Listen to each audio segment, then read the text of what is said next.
Nuestra invitada de hoy cuenta con una sólida formación profesional en la Facultad de Cine y también se ha preparado como actriz. Como parte de esta formación profesional, tiene dos especialidades, dirección cinematográfica y cinefotografía. Ha ganado festivales en Europa y Norteamérica. 16 eventos cinematográficos del mundo han apreciado su nuevo trabajo. Y recientemente fue reconocida en nuestro país, pues es la directora de cine ganadora de la Diosa de Plata, por mejor cortometraje del año, con Un Mundo Raro. Es la primera tapatía en recibir esta distinción, pero años atrás el nombre de esta mexicana ha brillado, pues ha ganado el Festival de Cine de Marbella y festivales en Estados Unidos y Canadá. En los próximos meses ya la esperan el Festival Internacional de Cine Latino de Los Ángeles y el Festival de Cine de Florencia, Italia. Hoy con nosotros, Eugenia Yaguno. Querida Eugenia Yaguno, me da muchísimo gusto saludarte este día y preguntarte, ¿y tú cómo estás? Feliz de verte y feliz Gracias. de que me des este espacio para platicar pues, del cine, que es mi pasión. Muchas gracias, Julio. No, hombre, al contrario, es un honor encontrarme contigo, la verdad, una mujer emprendedora, sumamente creativa, pero también altamente exitosa. Y la verdad es que en este ámbito del cine mexicano, de la televisión, de la actuación, todo mundo pensaría, o todos pensamos, que es una muy bonita carrera, y creo que tenemos razón. Pero lo que poco sabemos es el esfuerzo que implica, la tenacidad, los retos y los grados de dificultad. En México no es muy común ver mujeres en el cine que, que logran una diosa de plata, que logran triunfar en festivales internacionales, que se hable de ellas en el mundo. Cada vez sí debo de reconocer que hay más mujeres triunfando, que las oportunidades de alguna manera se van abriendo, que sería un tema que ya ni tendríamos que tocar en el tema de género, pero que es una realidad aún. Y a mí me da mucho gusto, Eugenia, verte triunfar. Me da gusto que una tapatía suene en todo el mundo. Me da gusto en los festivales verte emocionar cuando te entregan un reconocimiento. Pero también eh, me da gusto hacer homenaje a tu más reciente obra, al cortometraje Un Mundo Raro, que la verdad, pues sí, estamos en un mundo bien raro.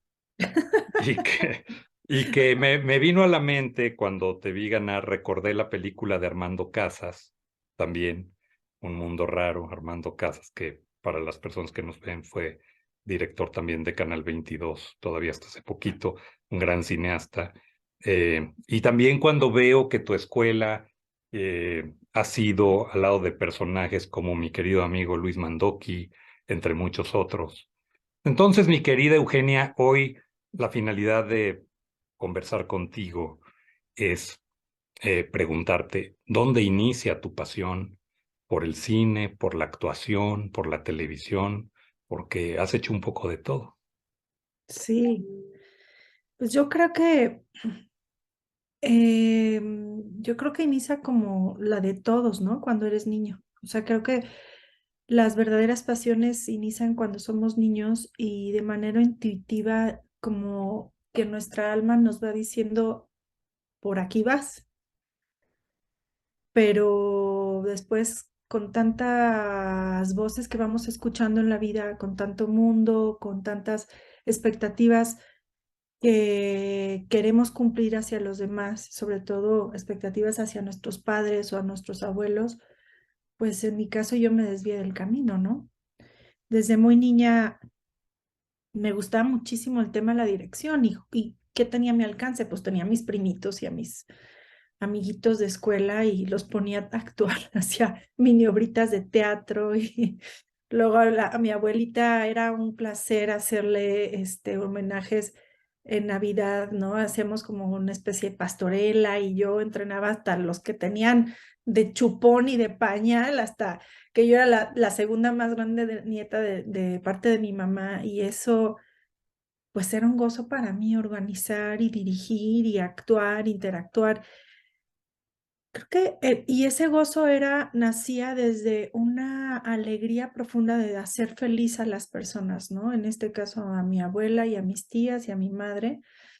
Y digo, hablo en femenino porque pues en casa de mi abuela fueron 7 hijos y solamente 6 mujeres y el más chico fue hombre, ¿no? Entonces se contaba entre mujeres casi, casi. Y, pero fíjate que después mm, decía, empecé a escuchar mucho estas voces de, sobre todo en Guadalajara, en esa época no había lo que existe hoy culturalmente hablando. Tuvimos un despertar cultural muy importante. Pero en la época en que yo tenía que decidir carrera, pues no era así. Entonces, pues tenía que elegir algo que me diera para vivir y pues la actuación, el teatro, el cine, pues no da para nada, ¿no? Y elegí otra carrera. Pero un día trabajando en una consultoría haciendo precios de transferencia, me acuerdo que era profundamente infeliz. Hacer números no es o sea, sí se me da, pero no me hace feliz, la verdad. Y me acuerdo que tenía mi computadora y arriba una luz blanca, y al lado la luz del sol con gente, estaba en un 9º piso, gente que pasaba libremente y recibía la luz del sol y el aire y los pájaros y dije, yo quiero esa vida para mí, ¿qué estoy haciendo aquí? Y empecé a recordar que lo que yo quería era, pues justamente escribir, quería actuar y dejé el trabajo y dejé todo por irme a actuar. Pero en el momento en que lo decidí, o sea, sentí que los astros se alinearon, o sea, es una cosa impresionante. Creo que es ahí donde ha sido la decisión más difícil porque tuve que romper con muchísimos esquemas familiares. Nadie en mi familia es artista ni por equivocación, en el sentido en que todo el mundo se dedica como a otras cosas, pero no a nada a la artista. Tengo un primo hermano que es fotógrafo, pero se dedica a la fotografía de retratos, a nada. Entonces tuve que romper con todo y dedicarme a esto, romper incluso con mis propios prejuicios y con mis propios paradigmas acerca de la vida, para entender que si uno no hace lo que uno quiere y lo que uno viene a hacer, se es completamente infeliz y aparte te empiezas a enfermar. ¿A qué edad llega este momento, pues, decisivo para ti? A los 28 años. O sea, le echaste por lo menos 6 u 8 haciendo un poco lo que no te gustaba. Sí, sí, justo. Pero también fíjate que si te pones a pensar, hay muchísimas personas o sea, en nuestro entorno, como sociedad, como mundo, que llevan 30, 40, Claro, 50 que años nunca van haciendo a algo. tomar la decisión, que No, nunca, nunca, no, por... porque nos venden la idea de, no, es que ya, por ejemplo, ya, pues tú ya decidiste, entonces ya estás muy viejo como para cambiar de carrera o qué vas a hacer, de qué va a vivir tu familia, o sea, un montón de cosas y no es fácil, ¿no? Porque conforme vamos creciendo en la vida, pues vas tomando responsabilidades y vas tomando ciertos roles. Y esos roles a veces son como trampas que se vuelven más y más y más y más difíciles de escapar de ellas. Y hay una serie de gente, o sea, y te puedo decir miles de personas que están en esa situación y que pues y morirán siendo infelices y soñando. Yo quería ser contador y tuve que estudiar medicina porque pues era lo que mi papá era médico y mi abuelito y no sé qué y tengo que hacerlo, no es lo que me toca. Por poner un ejemplo, ¿no? Porque pues ejemplos hay muchísimos, pero pues así fue. Oye, ¿y dónde fue la primera oportunidad, la primera puerta que tocas para entrar? ¿Por qué rubro de este gran abanico de medios ingresaste? ¿Por el teatro, por la tele, por el cine? ¿Dónde es tu No, pues primer contacto? yo creo que el teatro, o sea, el teatro fue, este, pues me abrió las puertas. El teatro y fíjate, y la televisión, porque me fue muy, o sea, tuve muy buena suerte como ir a tocar puerta y de repente me daban papel, o sea, pequeños papeles en telenovelas, ¿no? Pero era como pum, sí, pásale. Y fue como, wow, increíble, ¿no? Eso fue. Y el teatro un poco buscándolo yo, ¿no? Como intuitivamente tenía, digo, me considero una mujer muy emprendedora y no lo digo estrictamente en el término de negocio, ¿no? Porque emprendedor es todo aquel que decide echar camino para adelante y no esperar a que te lleguen las cosas. Entonces, yo decía, pues de donde puedo echar mano es del teatro, porque de repente me encontraba a mis 28 años sin un currículum, o sea, sin nada que poner y quería ir a visitar a jefe, o sea, a castineras y pues denme chance, pues ¿qué has hecho? Nada. O sea, Nada, pero me gusta he mucho. trabajado en Europa, en Guadalajara, en países en donde así no te puedes imaginar y de repente no tengo nada en mi currículum y era muy difícil. Entonces, pues me acuerdo que me dijo, no me acuerdo el nombre de esta persona, trabajaba con Claudia Becker, me dijo, pues vete a hacer algo y luego me traes algo, grábate, haz algo, ¿no? Échale Échale ganas, ganas, ¿no? claro. Y, Híjole. y así fue como empecé con mis mismos compañeros actores a gestionar, ¿no? El tema de teatro, porque era lo más, o sea, era como lo que yo podía alcanzar a hacer en ese momento, o sea, no había más que esa opción en donde yo pudiera gestionar. Era muy fácil. Sí, a ver, tú y tú vamos a escribir una obra de teatro. Empecé a hacer teatro y cabaret y así fue como se fue dando una cosa con la otra hasta que mi inquietud del teatro pasó al cine. A mí me pasó una cosa muy fuerte de niña y es que crecí con viendo cine de la época de oro o sea, del cine mexicano y de ahí viene un poco un mundo raro, ¿no? Era un poco un homenaje a mis abuelos, y a mis bisabuelos también de alguna forma, porque crecí alimentándome del cine de Ismael Rodríguez, del Indio Fernández, de actores como Arturo de Córdoba. O sea, me acuerdo que había una sección de cine en el Canal 4 en Guadalajara, que era a las 8 de la noche los domingos. Y era un placer sentarme a los pies de la cama de mi abuelita, hacerle cosquillitas porque le gustaba que le hiciéramos cosquillitas en los pies y a ver las películas de Arturo de Córdoba, porque ella, bueno, soñaba con Arturo de Córdoba, era como, ya sabes, su crush de la vida. Creo que mi abuelita no sabía que era gay. Bueno, yo creo que mucha gente del cine no lo sabía, pero la No verdad es sabía. que esa época de oro del cine, la verdad es que toda la época de Pardavé, la época de Pedro Infante, Jorge Negrete, Claro. obviamente que bueno, son películas que hasta hoy en el mundo siguen siendo altamente apreciadas, ¿no? Sí, no, totalmente. Además, estaba platicando con una persona en una entrevista. Si es que, o sea, el cine tiene la magia de ser el primer embajador turístico y cultural De de México, claro, México. Y de repente tú vas a Chile y los chilenos, bueno, se saben las canciones de música ranchera totalmente, totalmente. por el cine O el que cine mexicano, los claro. exportamos y que creo que ahorita no estamos exportando de esa misma manera, este, que creo que hace falta, ¿no? En donde ellos también encontraban una identificación en el cine, y aparte se quedaban con México y gente, o sea, yo he visto gente que viene y viene a México, es que mis abuelitos, mis papás, no sé qué, y México, y lo adoran, y todo empezó por el cine. Entonces, a raíz de eso, y yo ya teniendo una producción en teatro y actuando en teatro, dije, quiero hacer cine, quiero producir cine y me quiero brincar a hacer cine. Mi tipo físico es como muy, le llaman aspiracional, latino aspiracional. Entonces, es como más el tipo que encasillan en televisión, por así decirlo, que funciona para las telenovelas porque es aspiracional.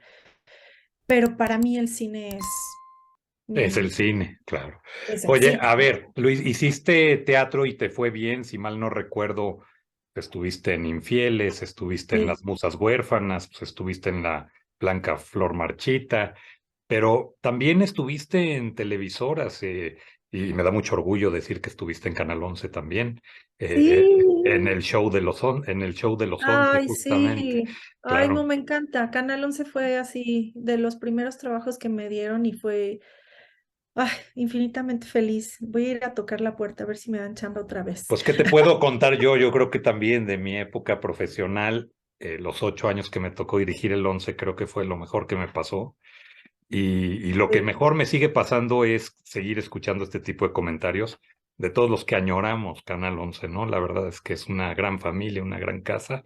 Pero también estuviste en Televisa, estuviste en Azteca, pues, te tocó obviamente también hacer cortometrajes, en televisión participar pues desde Gritos de Muerte y Libertad, La Historia en Corto, Código Postal. O sea, sí has hecho un buen para... Ahora sí ya puedes regresar a tocar esa puerta y llevar tu currículum y creo que les daría mucho gusto ver el avance.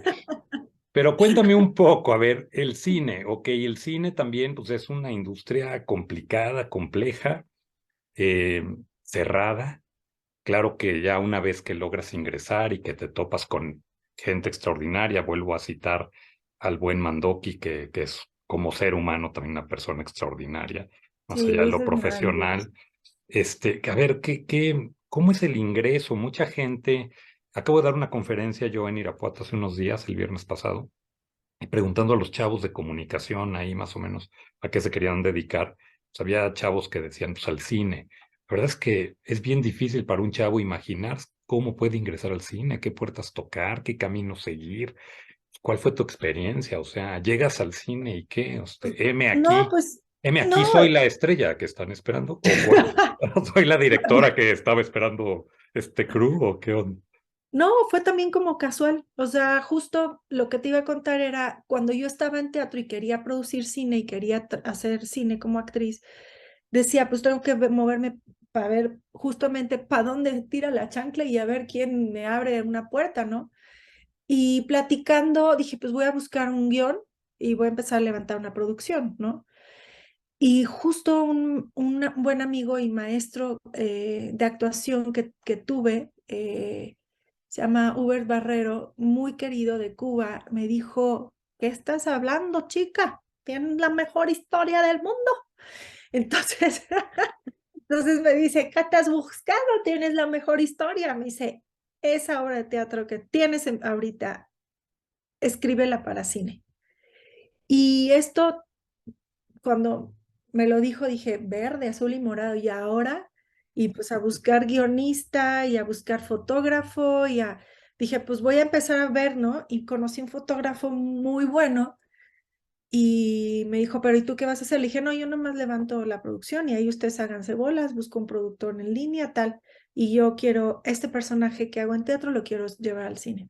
Me dijo, yo creo que tú puedes ser una gran directora y creo que tienes esta necesidad de contar esta historia. ¿Por qué no diriges tú? Y le dije, no, no, no, dirigí ya, ya, o sea, si ya para mí haber cambiado de carrera era como de, te cae que otra vez tengo que cambiar. Y dije, a ver, no te cierres a la vida. Me dijo, escribe una historia, un corto, y lo filmamos. Y nació Plato para dos. Qué Y buenísimo, además cuando ganador.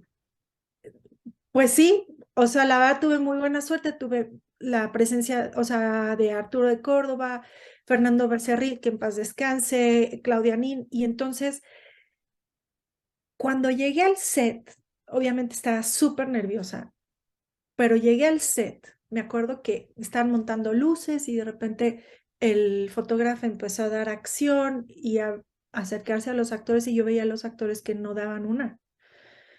Y dije, momento, aquí entro yo. Y ahí dije, de aquí nadie me saca.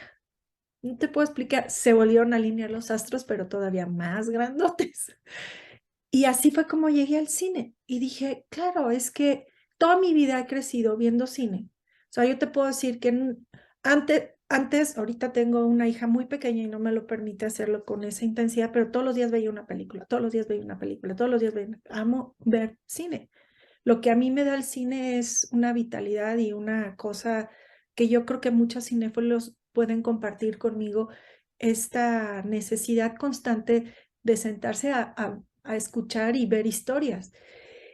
Y dije, de aquí soy. Y entonces empecé como, decía, bueno, pero tengo que aprender más. Un solo cortometraje no me hace una directora para un largometraje. Claro. Tengo que estudiar, hay que prepararse, hay que conocer y escribí un corto surrealista increíble que se llama Una herida feliz, maravilloso, también gana premio al mejor cortometraje de autor le va fantástico. Y luego, me escribe una breve historia muy experimental que se llama Bolitas de Migajón, que quedó como un teaser, porque me di cuenta que esa es una historia que quiero contar de largometraje. Nunca lo saqué a festivales, nada, porque dije, la voy a reservar. Creo que esto es un largometraje. Saqué un día de mi cabeza, siento una terrible compasión por la gente que vive en la calle, por los vagabundos, y agarramos una cámara, un fotógrafo, un actor y yo, y un sonidista, y éramos 5 de crew en un coche, y a filmar por la Roma, por el sur, la historia de un vagabundo que pues pierde la razón a raíz de un accidente y rompe con su familia y rompe con lo que más ama, que es su hija, ¿no? Y entonces el reencuentro entre él mismo es una metáfora de vida, de cómo nos vamos poniendo capas en la vida que nos permiten tener contacto con la realidad y tener contacto con nuestros seres queridos. Y este fue de nombre Suéteres, Suéteres en 2021, el que obtuvo el premio sí, al cortometraje compasivo. sí, y ganó el actor también en Spokane, en una ciudad muy pequeña en Estados Unidos, premio mejor actor. Es que Eduardo se aventó un papel asas. Es más, estamos filmando en la calle y un día de filmación le dio diarrea. Perdón que lo diga así, pero el pobre se estaba muriendo de diarrea. No lo dejaban entrar al Starbucks, a cualquier lado, un restaurante. Y ¿Por prestarle qué? un baño. Sí. Ujú. Prestarle un baño, el pobre estábamos sufriendo. Bueno, Oye, y pero en Plato para dos también, déjame decirle aquí a las personas que nos hacen favor de vernos que en 2015 también ganaste el premio al mejor cortometraje en Marbella, ¿no? sí, le fue increíble. Fue un festival que fue maravilloso. Obtuvo el premio al mejor cortometraje. Y a raíz de Marbella, fíjate que encontré un súper distribuidor del cortometraje que a la fecha lo sigue vendiendo. O sea, lo tiene en un catálogo y la gente lo puede ver en Filmin Latino, se inscriben y lo pueden ver gratuitamente y ha sido doblado al italiano, doblado, al ruso, ha estado en Rusia, se ha ido a Australia, o sea, países que digo, bueno, un cortometraje que haya volado tanto para mí es una gran alegría y quiere decir que ahí hay algo que colectivamente necesitamos contar, necesitamos decir y que habemos muchas personas que compartimos, ¿no? Y por último llega un mundo raro de una forma súper linda, muy disruptiva para mí. Estaba yo en una meditación y me llega la imagen de una cantina y de un hombre suicidándose con una taza de café. Eso me pareció como, ¿y esto de dónde viene? ¿Y qué es? ¿No? Y entonces empecé literal a escribir la historia de este personaje y a entender qué era lo que le estaba pasando. Y de repente me doy cuenta que el protagonista no es él, sino que era una prostituta. Y eso me enterneció muchísimo más porque era una prostituta de un barrio muy humilde. Amira. Amira se llama, Amirita, que la amo con todo mi ser. Ujú. Este, también con un dolor muy profundo. Ella también en alguna ocasión o varias ocasiones intentó suicidarse. Tiene una noche terrible y llega a esa cantina y se encuentra este hombre. Y es como en este bordado y en este hilvanar que me lleva casi un año escribir este guión. Me tardo mucho escribir mis historias porque pues quiero llegar como a la profundidad del ser humano, ¿no? A veces tocas el iceberg, la punta del iceberg, y para encontrar una historia que toque las fibras sensibles del ser humano, pues le tienes que dar. Habrá escritores, guionistas que pues a la primera les llegan. Pues a mí me toca picar piedra y estar escribiendo, reescribiendo, borrando, etcétera. Hay un, Y hay un tema importante, perdón que te interrumpa, pero tiene que ver con lo que estás comentando. Un mundo raro en esta historia, que efectivamente podría ser cualquier ciudad, de cualquier parte de la Ciudad de México o de México entero, en un lugar muy especial donde es una cantina y en esta cantina metes la intervención con mucha fuerza de lo que nos platicabas al principio, la identidad de la música regional mexicana. sí, Y tocas fibras sensibles a través de una canción cuyo nombre también, Un Mundo Raro, José Alfredo Jiménez, la hace famosa en el mundo pero no solo con eso, también te avientas la hazaña de que participen el hijo y el nieto de José Alfredo. Pues más bien, no sé, o sea, como que todo se fue dando muy amoroso, o sea, como poco a poco, ¿no? De una manera muy orgánica. Este, Originalmente, Amira llegaba y tocaba, o sea, pedía dinero prestado para poner a dinero, sí, a la rocola. Y cuando le platiqué a José Alfredo Jiménez Medel y le dije, no tenía nada de idea de derechos de música y todo, me dice, ¿qué es lo que quieres? Le dije, un mundo raro. Me dijo, no te puedo dar los derechos porque no son míos, son de mis hermanos y míos, pero sí, te recomiendo que pagues los derechos solo de la música y de la letra y busques la interpretación. Y él tuvo ahí, de verdad, como esta iniciativa de sugerirme, oye, tengo un sobrino, nieto de mi padre, que es Luis Alfredo, canta igual que mi papá, casi igual como mi papá. Y si le decimos, y él puede grabar la canción, y yo creo que eso sería muy bonito. Le dije, no, sería fantástico. Yo le dije, estoy rayada, ¿no? O sea, y me dice, y después me dice, oye, ¿y si yo me visto de charro? O sea, de mariachi, y salgo en el corto, como me parezco mucho a mi papá, a lo mejor es como un guiño y un regalo extra para el público, y hacemos el playback con la voz de mi nieto. Y yo, no, bueno, ya, este día, así, todo, no sé, todo increíble, no sé, me Mejor sentí imposible. mejor imposible. Y así fue como surgió, como pues esta participación, ¿no? Además, grabamos el tema en los estudios de José Cantoral, que es hijo de Roberto Cantoral. Sí, como no, los conozco y los conozco a ellos y los estudios. Ujú. Es maravilloso lo que ellos tienen, o sea, él como José Alfredo Jiménez y él como José Cantoral, hijos pues de grandes, o sea, Compositores, con claro. grandes compositores que nos han dejado un legado musical impresionante. Se llevan como hermanos, como primos, jugaron juntos de niñitos y fue muy bonita esa experiencia verlos y bueno, y la experiencia de trabajar con José Cantoral fue maravillosa. Es una persona sumamente profesional, sumamente perfeccionista. El tema es hermoso como quedó grabado. El diseño sonoro de Ernesto Barraza, él me dijo, ¿sabes qué, Euge? Yo quiero grabar el tema, además en la cantina, porque necesito hacer una mezcla para que cuando Amira cante la canción en la cantina junto con este mariachi no suene a estudio. Entonces hizo ahí una mezcla muy interesante que cuando, La ambientación y la música te introducen al lugar de manera extraordinaria, sí. sí, entonces hizo algo increíble ahí y creo que o sea, creo que cuando te decía, y por eso te lo mencionaba, crecí con la música de oro, eso es lo que pasaba en las películas de la época de oro. O sea, la música, nuestra música estaba muy presente. O sea, aquel duelo de Jorge Negrete con Con Pedro Pedro Infante, Infante, claro. es inolvidable. O sea, y queda en nuestro haber histórico y cultural y sigue vibrando cada vez que estamos en una cantina en México, ¿no? En cualquier parte de nuestro México querido. Entonces, para mí fue algo maravilloso que se pudo Ese conjugar episodio es en dos tipos de cuidado. dos tipos de cuidado. Ujú. Pues buenísima, ¿no? Maravilloso.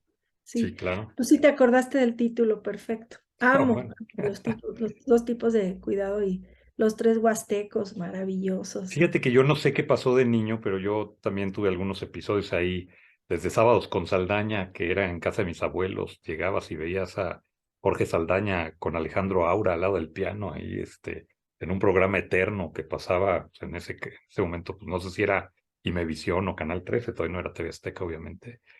Y luego en casa de mi abuela, la música de Pedro Infante y las películas. Yo de niño me sabía los diálogos de algunas películas de Pedro Infante. O Qué sea, bonito. una cosa de locura que todavía recuerdo hasta la fecha. Es más, las vuelvo a ver y puedo estar diciéndoles a mis hijos, ¿no? Lo que van a decir y tal.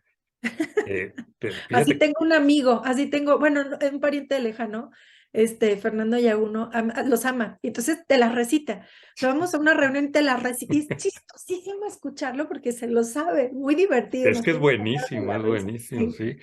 O sea, grandes guionistas. Claro, grandes guionistas y además, a ver, de este cine que retrataba una realidad puntual Sí, de México, ¿no? sí, Pepe el Toro puede ser 210,000 mexicanos, ¿eh? O sea, sí, hasta la fecha.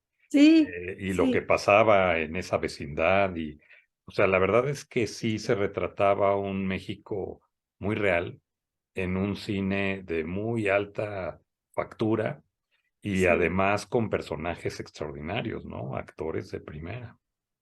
Sí, creo que era un cine al que podemos voltear a ver 1000 veces y siempre, o sea, va a permanecer ahí, ¿no?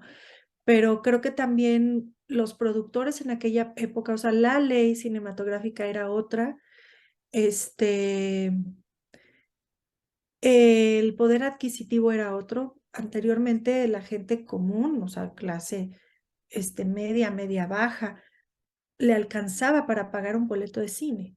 Entonces, eso para ti como productor es maravilloso, porque tenías un retorno de dinero que no se quedaba en manos probablemente del distribuidor, del exhibidor, mayoritariamente, y la gente iba al cine muchísimo, porque podían ir al cine.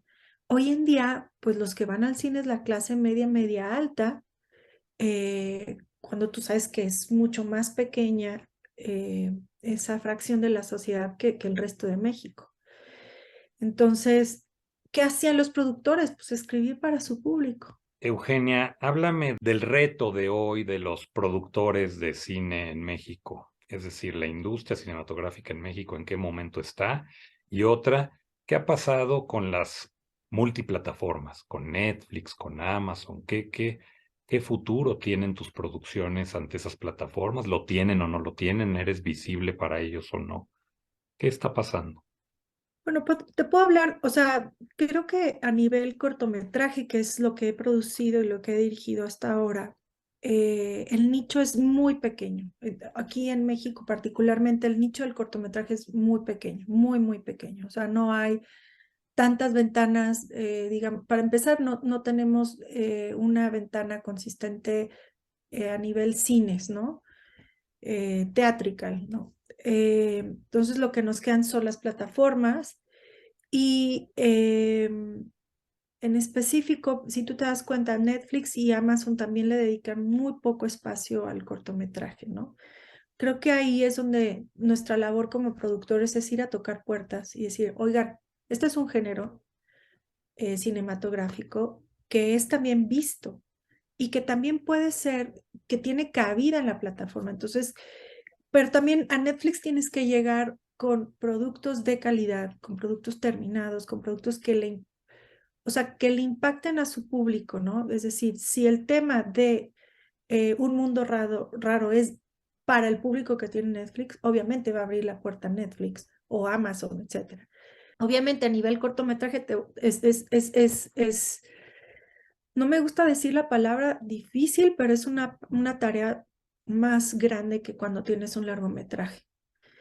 Y y a nivel el cortometraje, a nivel internacional, tiene mucho más espacio, sobre todo en países como en Francia, en Bélgica, en Alemania, existen ese nicho más grande, esa cultura de ver el cortometraje, pero lo que nos pasa a muchos cortometrajistas es, si no sales de México, no puedes darte cuenta de esto. Implica también el cortometraje que lo haces con tus propios recursos, o sea, el apoyo que da las instituciones a nivel gubernamental no alcanza. Es decir, la producción del cortometraje es muchísimo más grande que la de un largometraje. ¿Por qué? Porque hoy en día el cortometraje ya lo puedes hacer con un celular. Esa es la verdad. Y es muy, o sea, las escuelas lo primero o sea, para graduarte tienes que hacer un corto, ¿no? En el CUEC les piden ópera prima, etcétera, ¿no? Pero em, tienes que terminar haciendo un cortometraje. Entonces, te puedes imaginar la cantidad de cortometrajes que salen al mercado. Entonces, ahí es donde muchas veces se hacen con propios recursos y sacar tu distribución de cortometraje implica también poner de tus propios recursos para sacarlo. Entonces, muchas veces cuando no tienes el dinero, el apoyo para hacerlo, pues se quedan los cortometrajes o enlatados o se quedan muchas veces en plataformas como YouTube, pero sin YouTube, Vimeo, que es otra buena plataforma, pero si no tienes la promoción o no tienes el apoyo, pues queda como en un lugar corto, ¿no? Creo que es muy importante abrir, ¿no? El espacio al cortometraje, pero justamente, como bien lo dices, en las plataformas. En cines difícilmente veo, porque alguien me decía, oye, pues un mundo raro que abra una película, ¿no? Bueno, pues estaría increíble, puedo ir a tocar las puertas, pero es más complicado si la temática de tu cortometraje no tiene que ver con la película. Si vamos a poner un ejemplo, si tu película es de terror, pues no vas a abrir con un mundo raro porque es un drama ficcional sobre una prostituta y un suicida, no tiene nada que ver, aunque la temática es terrorífica, pero, Sí, pero sí, no pero tiene, no claro. tiene nada que ver, o sea, yo siento que es todavía remar más en contracorriente.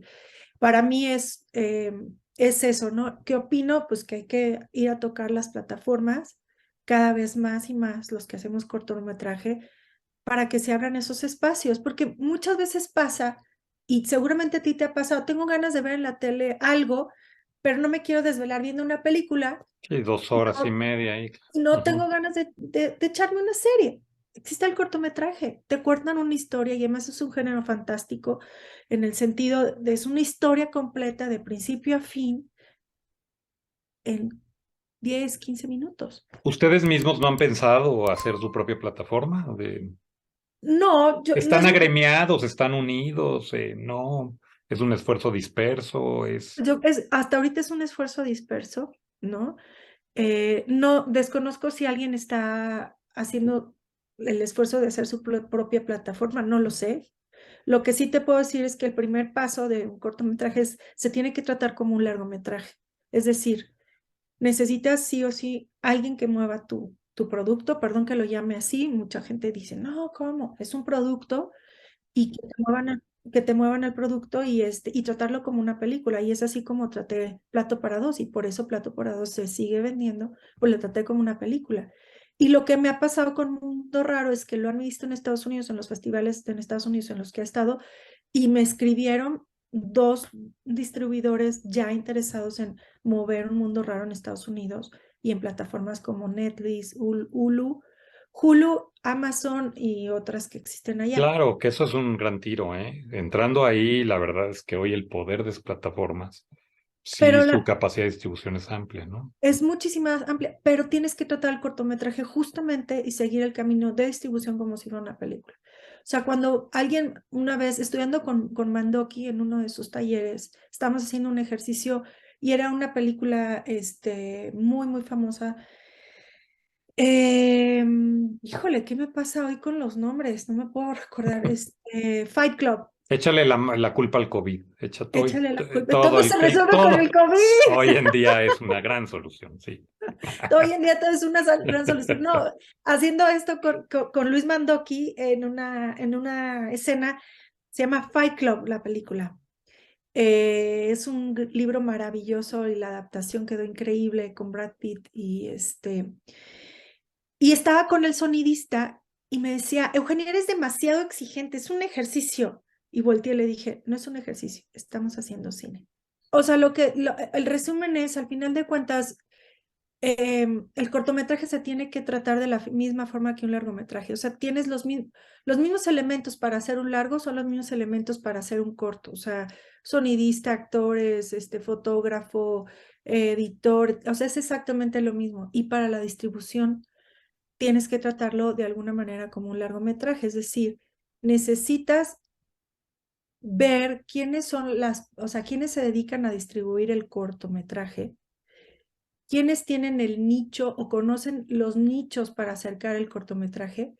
Y obviamente, o sea, te soy muy honesta, no vas a recuperar lo que tú recuperas en el largometraje, porque el nicho es mucho más pequeño, pero sí hay posibilidades de hacerlo, aunque son menores y más pequeñas, pero tienes que tratarlo como y hacer tu trabajo con la misma calidad como si estuvieras haciendo un largometraje, para aumentar tus posibilidades de venderlo.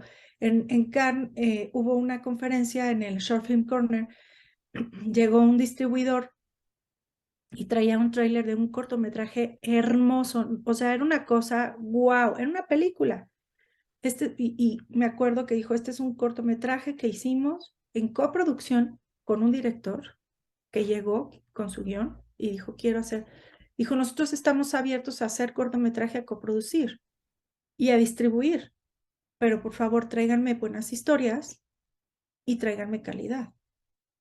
Entonces, creo que ese es el tema, ¿no? Ahora, no todos los cortometrajes son para distribución, no son todos para distribución. Hay cortometrajes que fueron netamente hechos para